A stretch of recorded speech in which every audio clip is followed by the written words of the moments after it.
The other day we made a post asking for you to leave us your questions so that we could ask Nate and Valarie Doss those questions. Well, we have done just that. So this is going to be the first part of a two-part video, and I hope you enjoy it.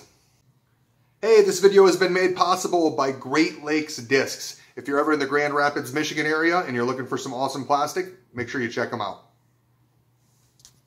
All right, disc golfers, we are back with Nate and Val Doss here, and we've got some questions that you guys submitted through our Facebook page, wasn't it, Wes? Yeah, through my Facebook page and through the Underground Interviews Facebook page, which is where we're going to be posting a lot of our, well, all of our new content and probably some Underground updates as well throughout the year. Yeah, so if you haven't checked that out, link's going to be in the description, so you can go over there and like the page so that you are updated there whenever we post new posts with videos, underground people, and just exciting disc golf and Discraft news. So check out our Facebook page.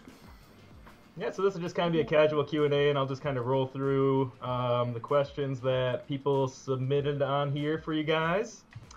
First question is from Venasio, and he would like to know if you guys are planning a trip to Texas at all this year.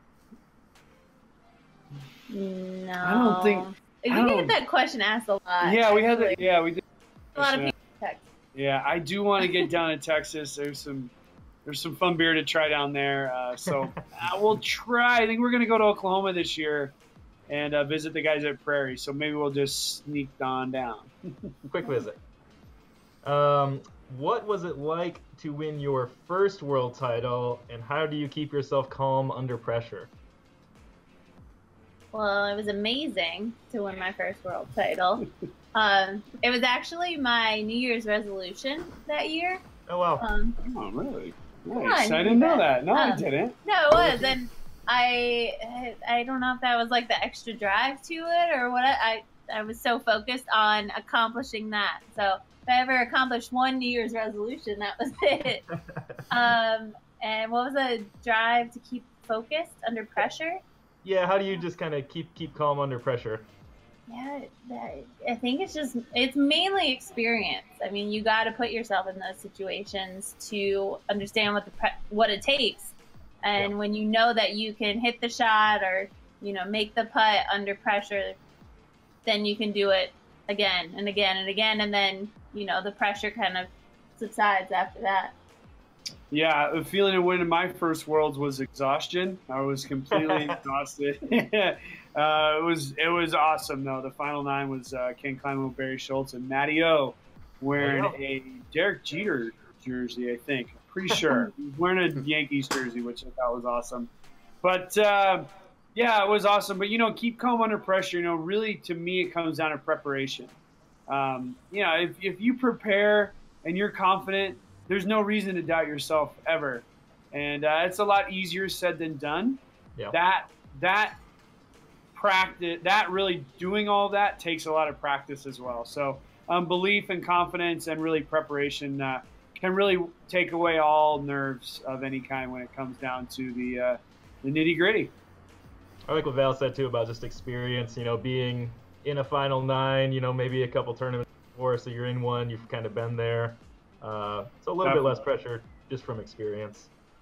One of the funnier questions on here that, I don't know, Val, if you know Liz Carr, but this one was asked by Michael. He would like to know, when are you guys, well, let me read it. When are the minis coming out? I'm sure you guys get this one all the time. Well, I told Nate that it's going to be a while because I'm the official taste tester for Discraft Brewing, so I have to make sure all the beers are on point. So, yeah, no minis for a little while. We definitely want them. I mean, we know that. I usually have a more explicit answer that I tell people, but it'll happen when it happens, I guess. So, yeah, hopefully sooner than later, I guess. Our friend Derek just wanted to note that he was going to be sad this year, not seeing you guys on the disc golf course. You guys have kind of touched on this a little bit in the interview. Chris was wondering if you're going to play any tournaments this year. You want to answer that one again quick? Well, you check out that interview. There you go. Well, Maybe. Who knows? Yeah, I would say it's 70-30 maybe. 70 no, 30 yes. 90-10. 90-10. Yeah. Yeah. Where was I? Zachary Frosch would like to know what each of your favorite personal achievements are, both in and outside of disc golf. Maybe one or the other, up to you. Whoa. Whoa. That went deep. Yeah. You got. Well, within disc golf, I would say, obviously all the tournament wins is awesome, but I received the Steady Ed Award, which was an award that I received out at the Masters Cup, and it was kind of a lifetime achievement award, but that was just really a phenomenal moment for me in my life within disc golf. Hey,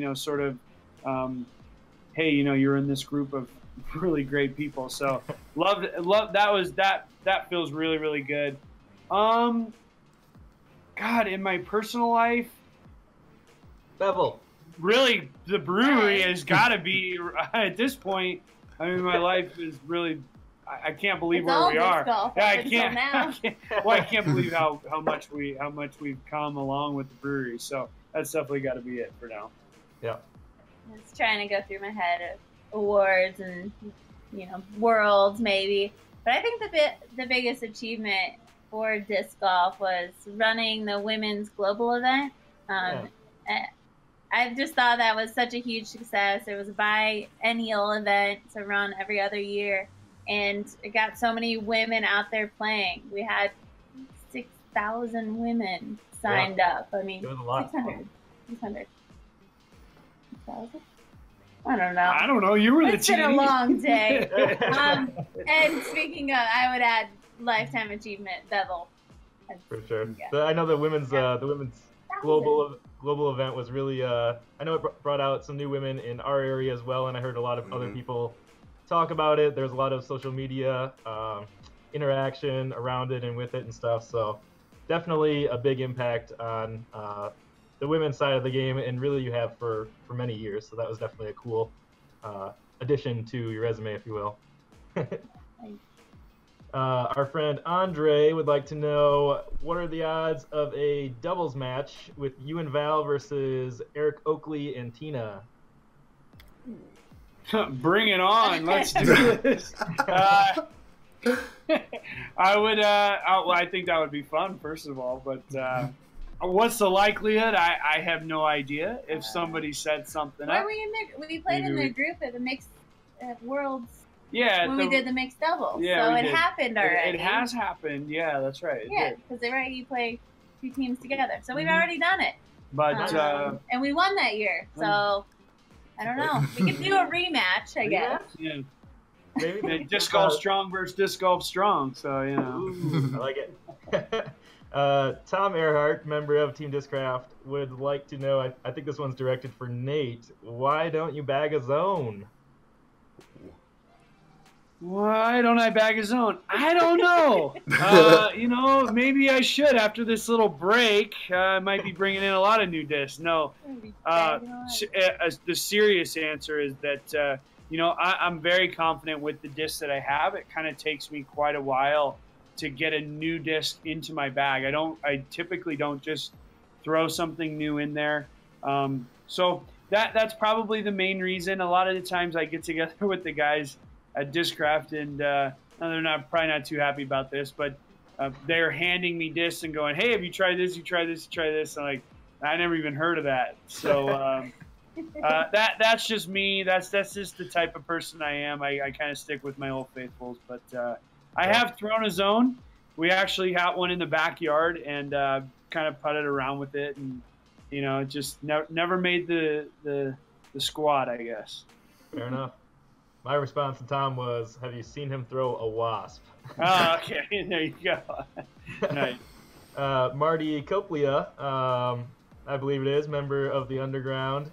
During the heights of your career, what was a normal weekly practice routine like for you guys? Well, when we were on tour, I mean, that really consisted of us just playing, practicing the course that we were at. Um, you know, depending on how many days ahead we could get there, how many courses we have to play. So, and it was typically just one round a day. We didn't ever overdo it. But practice, you'd have to drag me out to the field to ever go out there. I only like putting in the backyard when there's a putting game or we're playing for something. But yeah, I basically stuck to all my practice while I was on tour. Yeah, I mean, when you're on tour, you know, everything is in maintenance mode. You're constantly just trying to maintain your game, learn a new course. If you're at a place where you know you don't know the course, but at home, definitely the height of the career was probably 2 or 3 times a week, like in a field, just throwing. Anywhere from 50 to 100 throws, and then in the backyard for just 30 minutes a day. So 30 minutes of very dedicated practice, no cell phones, no computers, no nothing, just a basket and some discs. And really, if you can't give 30 minutes of full out, then you're gonna have trouble doing a lot of other things. So I think that was pretty much it right there. Nice.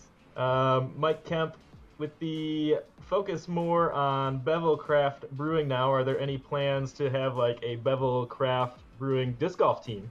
Maybe sponsor a couple players once you get up and running? Small sponsorships? I think definitely. It sounds like it was our first application right there. Yeah, definitely. I mean, you know, we always said we never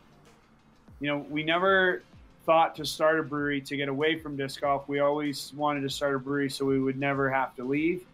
Yeah. And so, yeah, definitely want to sponsor players. We want to sponsor tournaments. We want to be involved in that aspect of it, you know, creating more of a spectator sport. You know, by no means are we ever going to say that the competitors even drink beer at all. You know, they're athletes, they're tuned, they have to do what they have to do. But, you know, disc golf is something for people to watch, and everybody likes a beverage or two. So we want to kind of be involved in that as well. Be America's disc golf brewery. I like it. If you enjoyed the video, make sure you hit that like button and share it so that other people can see. And of course, if you haven't subscribed to the channel already, make sure you do that as well by hitting the notification bell. And the most important thing, make that putt.